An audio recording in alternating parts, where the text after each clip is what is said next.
Mission RNAW है, इसको लिखने का उद्देश्य क्या था इसके पीछे, और क्या इसके जरिए आप हमारे देश के लोगों को और पूरी दुनिया को बताना चाहते हैं? नीरज जी, जब ये किताब का कंसेप्ट मेरे दिमाग में आया, जब ये किताब लिखने की बात दिमाग में आई, तो मुझे ये लग रहा था कि ये तो ना तो ये छपेगी और शायद मेरे पे कुछ धाराएं लगाई जाएंगी, इसमें ऑफिशियल सीक्रेट एक्ट की वायलेशन सबसे ज़्यादा वायलेट होती है, क्योंकि हम सब ने ऑथ ऑफ सीक्रेसी साइन की होती। हमारा जो इस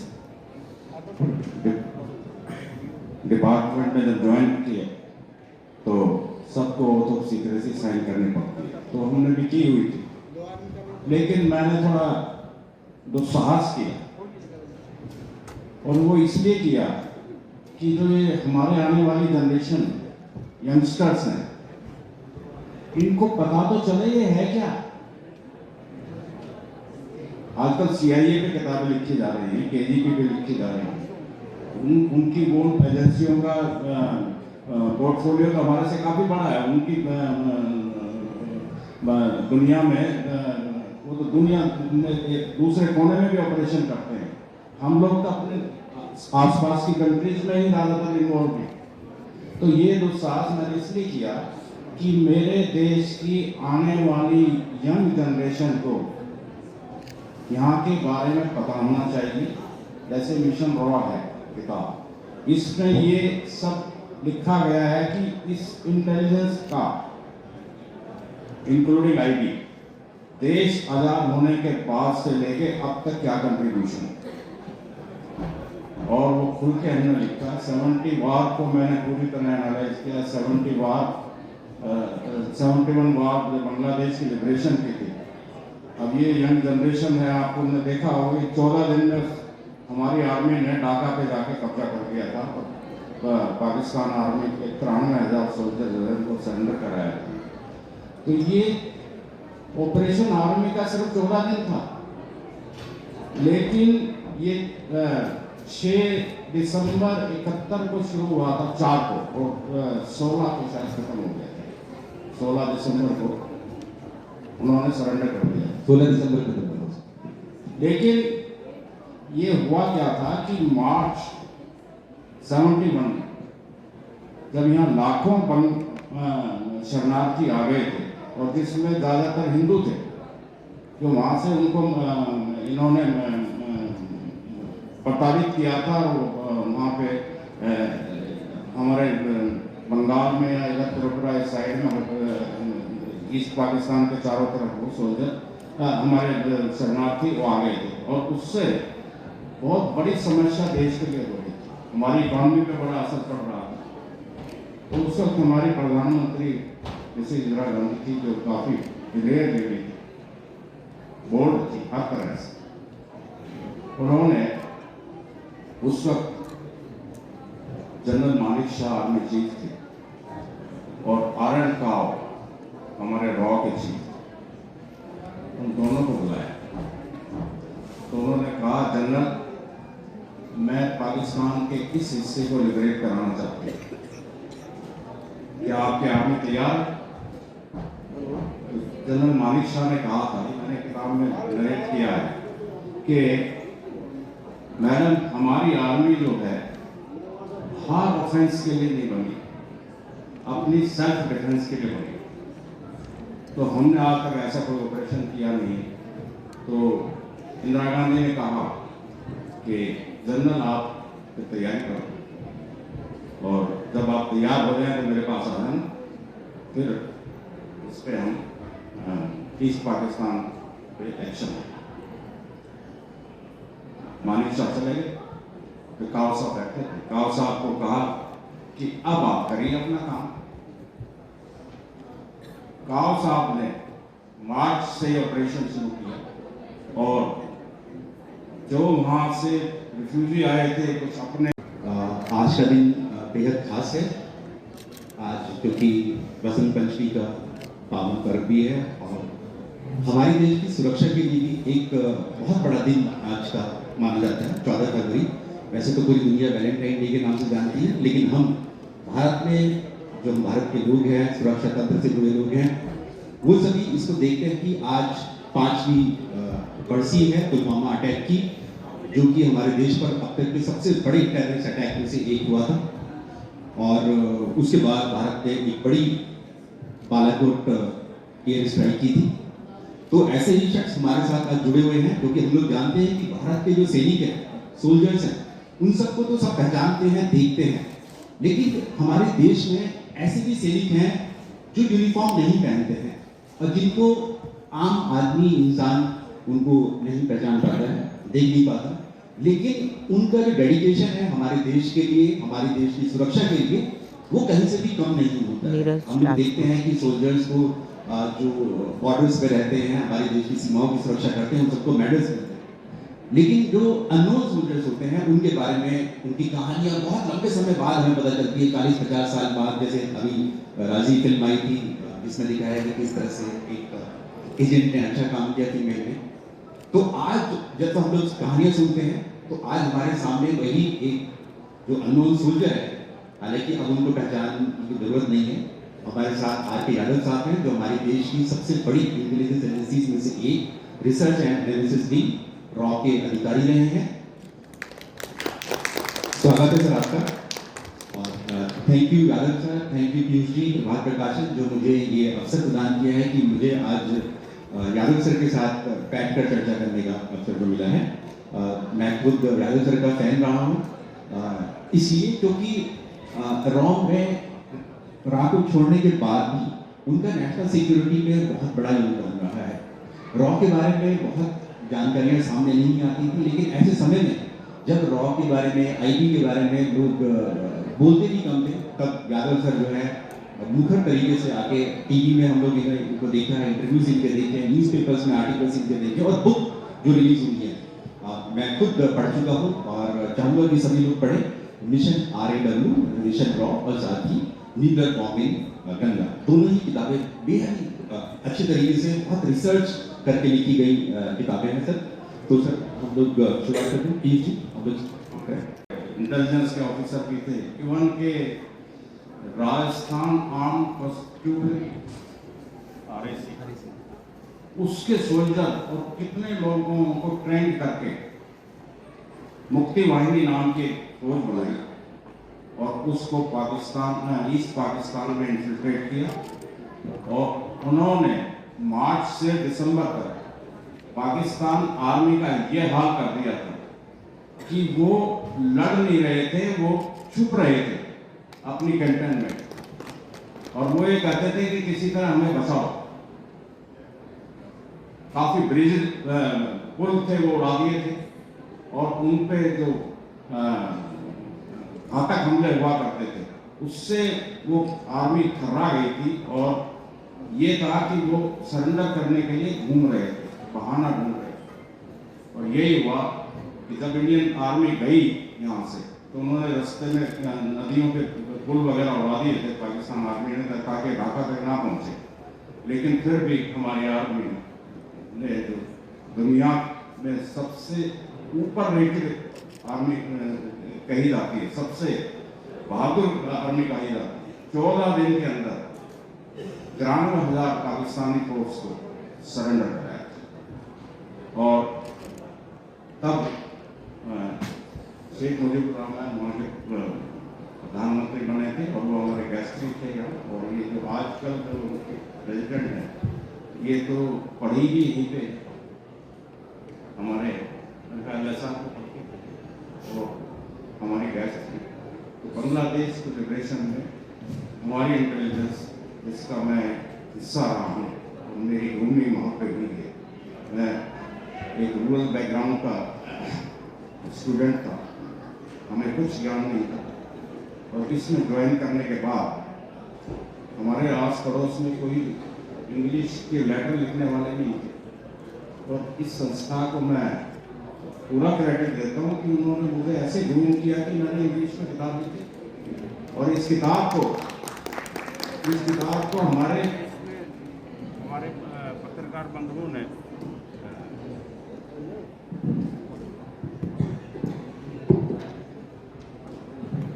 काफी सराहा है और अमेरिका ने की CIA ने अपने आर्काइव्स में इस किताब को रखा है और ये कहा है कि इंडियन इंटेलिजेंस में इससे बेस्ट किताब कोई नहीं है, उसमें बाकायदा गूगल पे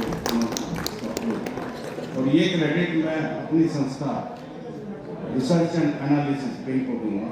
हम R&AW बोलते हैं लेकिन इसमें जर्नलिज्म में जो हमारे लोग हैं इसको स्लैंग भाषा में रॉ बोलते हैं, तो हम नहीं बोलते, हम R&AW बोलते हैं, रॉ का मतलब कुछ और होता है।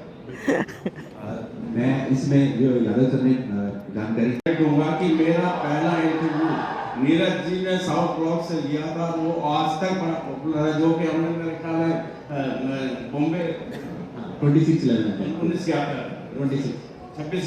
था। हाँ, मैं सिर्फ इसमें ये जोड़ना चाहूँगा कि यादव सर ने जो जानकारी दी है, अभी हाल ही में मूवी आई है, काफ़ी लोगों ने देखी हुई, सैम बहादुर आई है, यंगस्टर्स हमारे यहाँ पर है, तो उस पूरी मूवी में, क्योंकि वो फील्ड मार्शल सैम मानेकशॉ के ऊपर है 71 वॉर पे, उसमें बहुत छोटा सा रोल है।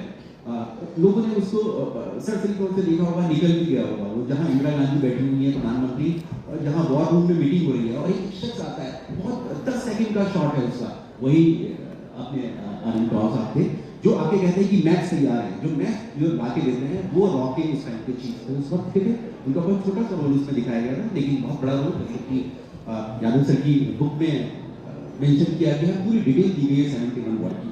सर मेरा दूसरा सवाल इसी से, क्योंकि उससे पहले जब रॉ के एक ऑफिसर ने बुक लिखी थी तो उन पर काफी रिस्ट्रिक्शंस लगा दिए गए थे, तो क्या इस तरह की बुक लिखने के लिए क्या ऑथर को R&AW, मैं रॉ नहीं बोलूँगा, R&AW ऑफिसर्स को या एक्स ऑफिसर्स को क्या परमिशन भी देनी पड़ती है कि हमें क्या वो जो जनरल कैसे में लिखी थी, वो मेरे बाद में लिखी थी और उनको विचारों को प्रताड़ित किया गया था, लेकिन मेरे पे उन्होंने नहीं किया। कुछ ये था कि ह्यूमन बॉम्ब से कौन निपटेगा, ये एक समस्या था, प्रेसिडेंसी ने मुझे इसलिए टच नहीं किया। और पहले तो इस बुक को रिलीज करने के लिए कोई नहीं मिलता, 2014 में मैंने लिखी, तो मैं शरद यादव को बता दिया, शरद जी अभी बहुत फेमस रहे, लेकिन वो भी कहने लगे कि यादव की किताब को यादव रिलीज करेंगे, मैंने कहा इसमें क्या हुआ, नहीं पड़ता, ये तो हमारे अंदर ये बातें घुसी हुई हैं, आप पॉलिटिशियन हैं, मैं इंटेलिजेंस का आदमी, हमारे दोनों की फील्ड अलग है। फिर नटवर सिंह जी थे तो फॉरेन मिनिस्टर रहे इंडिया का, तो उन दोनों ने वो किताब रिलीज की थी और उस वक्त के जो रॉ चीफ थे उन्होंने इन सब को कंटेक्ट किया था कि आप इसकी रिलीज में ना दें, क्योंकि ये इसमें कुछ चीज़ें ऐसी हैं जो देश के लिए बड़ी खतरा। तो मैंने कहा भाई अगर कोई ऐसी चीज़ लिखी गई है तो आप मेरे को केस डाल, ऑफिसर से, लेकिन मैं अपने देश की आने वाली जनरेशन को ये जरूर बताऊंगा कि देश में इस संस्था की अचीवमेंट्स क्या क्या है और किस तरह से क्या क्या प्लानिंग हुई। सिक्किम का मर्जर था, सिक्किम का मर्जर सबसे पहले मैंने डिस्क्लोज किया, 2500 अफसरों ने, सिर्फ 2 अफसरों ने एक खून की बूंद गिराए बगैर जो है उस हिस्से को इंडिया से मिला दी, इससे बड़ी अचीवमेंट क्या। और बांग्लादेश लिबरेशन सबसे बहुत बड़ी वो, और इसके अलावा और छोटे मोटे ऑपरेशन काफी हुए पाकिस्तान में, आज भी रॉ के नाम से आज हम लोगों को अभी वो आप ही सही को किसी ने कुछ कर दिया उन्होंने रॉ नहीं कराया। सर इसी से अगला सवाल हमारा निकल कर आता है कि हाल के दिनों में हमने देखा कि काफी, चाहे फिर वो कनाडा हो पाकिस्तान में है, तो क्या वो अपने आप हो रहे हैं, क्या उनके बीच में गैंग वॉर है, या वाकई में हमारे जो सीक्रेट एजेंसी है, हालांकि आप कहें तो इस सवाल के जवाब डाल सकते हैं, लेकिन फिर भी मैं पूछूंगा आपसे कि क्या इसके पीछे जो है हमारे देश के ही, जो मैंने कहा कि नॉन यूनिफॉर्म सोल्जर्स हैं? देखिए, ये हमारा सौभाग्य है और देश का भी सौभाग्य है कि इस वक्त जो हमारे national security advisor Ajit Doval वो बड़े बोल्ड आ और थोड़ा वो कोई भी एक्शन करने से नहीं चाहता। ये मैंने अपनी किताब में भी लिखा है। हमें जवाब मिल गया, थैंक यू।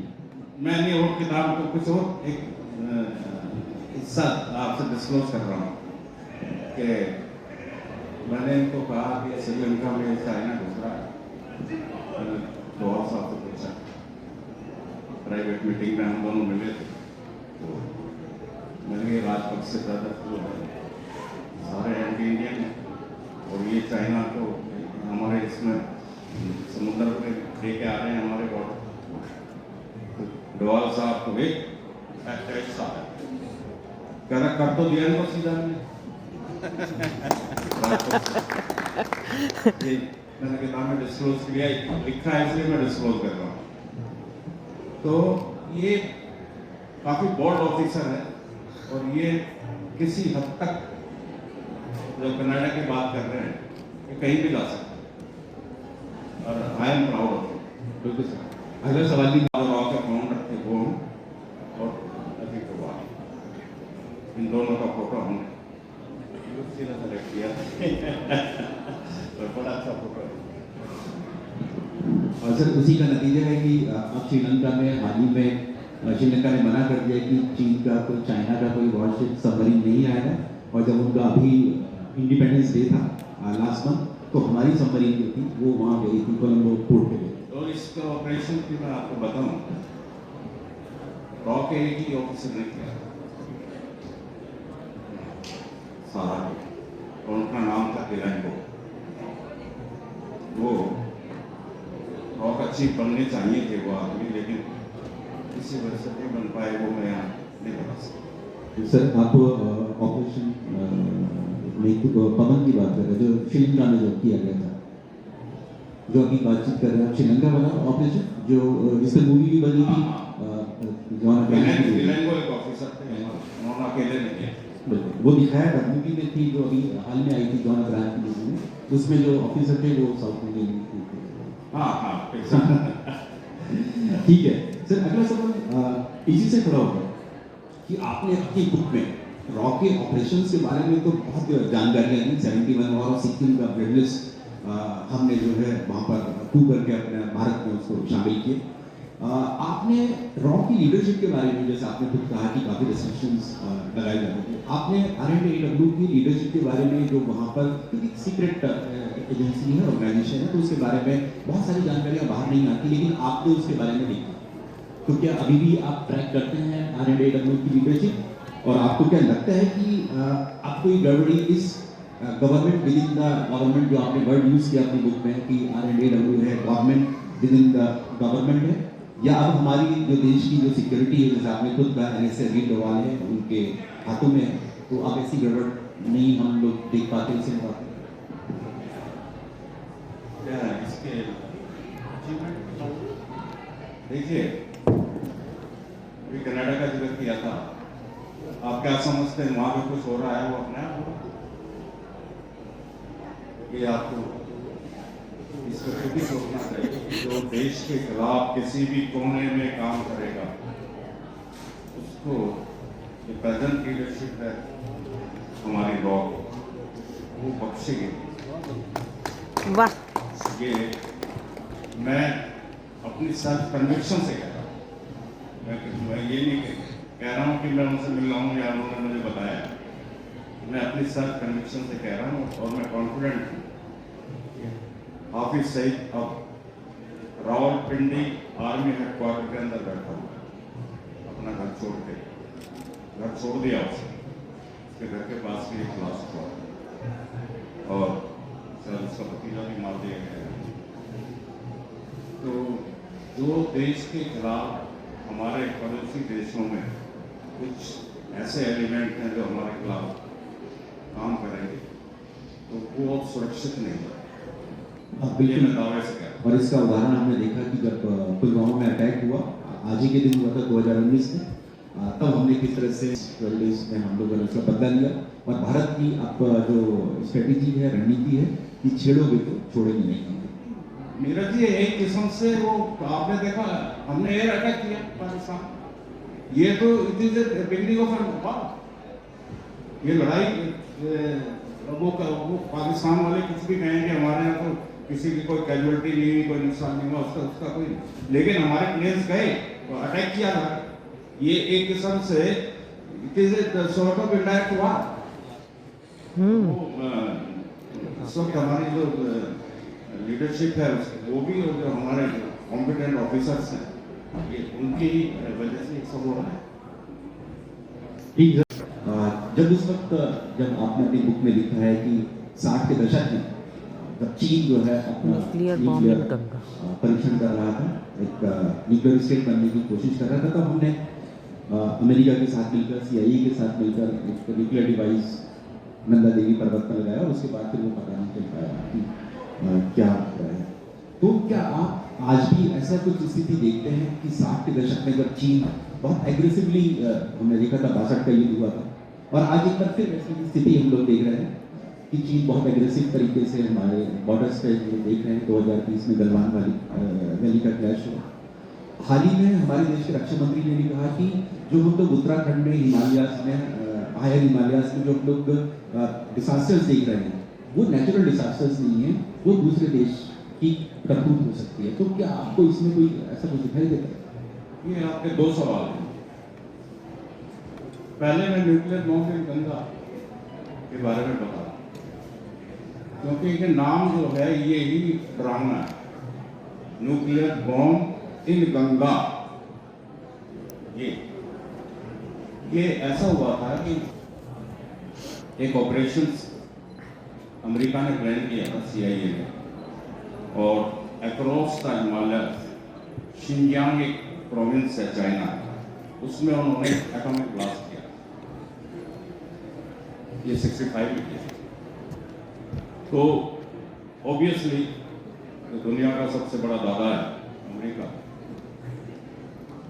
उसको इस बारे में काफ़ी तकलीफ हुई, और क्योंकि हमारे पड़ोस में हुआ था, हमें भी, तो दोनों कंट्रीज ने एक ऑपरेशन प्लान किया था, और ये हुआ था कि नंदा देवी पे एक डिवाइस रखी जाएगी जो कि फ्यूचर में अगर कोई अगला ब्लास्ट किया चाइना ने तो उसकी क्या पावर होगी, क्या उसके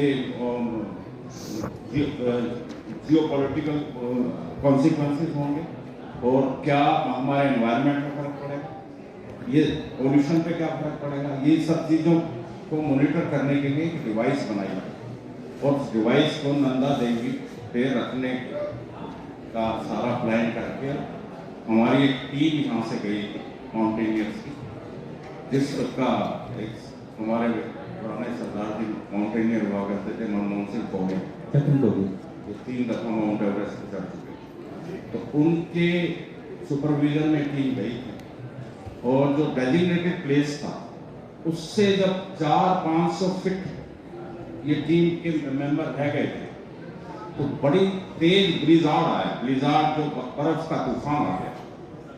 तो उन्होंने नीचे वायरलेस किया कि अगर हम 5 फुट 10 फुट भी आगे गए तो मर जाएंगे। तो नीचे से फिर ऑर्डर हुआ कि आप इसको एक रॉक से बांध के मई नीचे आ जाइए, अगले साल मई में इसको रख देंगे जब मौसम ठीक हो। ये अक्टूबर 65 के बाद, अगले साल जब मई में टीम रखने गई तो वो रॉक टूट कर नीचे नंदा देवी ग्लेशियर में गिर गई, और वो डिवाइस भी उसके अंदर चली गई थी नीचे। तो ये 2-3 साल तक उसको ढूंढते रहे, वो नहीं मिली, तो ये चुप बैठ गए। अब हमारी जो टीम थी उसमें ITBP के ऑफिसर थे, IB के थे, और सब गवर्नमेंट एम्प्लॉइज थे, तो उसमें कुछ प्राइवेट लोग थे, हालांकि उन्होंने ऑथ ऑफ सीक्रेसी साइन की थी, CIA ने उनसे ऑथ ऑफ सीक्रेसी साइन करवाए, वो भी माउंटेनियर थे। जब वो ये मामला दब गया तो 78 में एक जो अमेरिकन था उसको टेस्टाकुलर कैंसर हो गया, तो उसने एक मैगजीन में इंटरव्यू दिया कि मैं वो डिवाइस रखने गया था, उससे टच हुआ था और उसमें न्यूक्लियर रेडिएशन का मटेरियल जिससे मैं टच हुआ, जिससे मुझे कैंसर था। तो वहाँ एक मैगजीन थी रिंग साइड, उसमें इंटरव्यू किया।